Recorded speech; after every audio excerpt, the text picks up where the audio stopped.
Hello everybody, my name is Jesus Gabriel and I'm going to present you my poster entitled Impregnation of mesoporous silica nanoparticles with hydroxiapatite synthesized Strongylocentrotus purpuratus spines for possible application as a drugs delivery platform.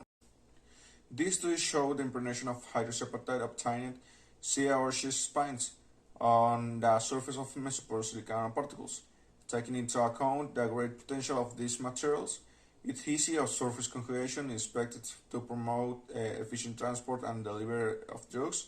as well as optimal regeneration of bone tissue. The figure 1C allows you to identify an intense band corresponding to the bending of the siloxane molecule and symmetric strain of the silicon dioxide molecule at 10, 68, and 800 centimeters -1, respectively, which are the characteristics of silica nanoparticles. Two bands related to the phosphate group were also identified.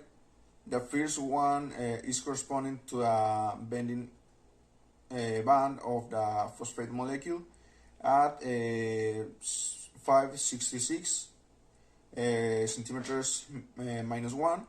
and the second one asymmetric strain band characteristic for the phosphate molecule at 964 centimeters -1, which according to the one what reported in the literature is directly related to modification of the chemical surface of the mesoporous silica nanoparticles with hydroxiapatite. The diffraction patterns in the figure 2 show, according to the literature, a pattern correspond to hydroxiapatite impregnated mesoporous silica nanoparticle signs peaks 002, 211, 300, and 202 are visible, which are the most characteristic hydroxiapatite planes, as well as the broad peak of the amorphous phase of the mesoporous silica nanoparticle. On the other hand, a finite element simulation of the diffusion process of the drug loaded in the material simulating at an anatomical segment were performed. In the figure 3, we can observe the ibuprofen diffusion graph towards the anterior part of the simulated segment, where in the first 18 hours, a release of about 55% of the drugs is obtained in the proximal point,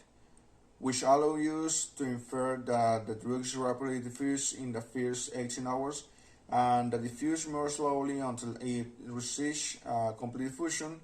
for a period of approximately 6 months.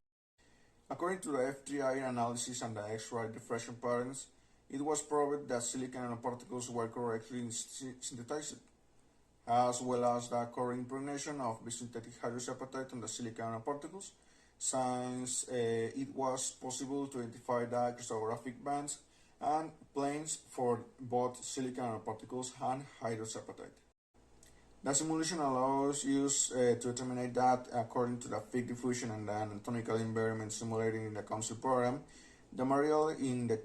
the case of being impregnated with the drug can work efficiently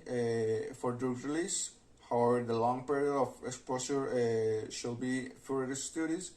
to determine the metabolic routes it takes and the possible side effects that could be generated. Thank you for your attention. I hope it has been of your interest.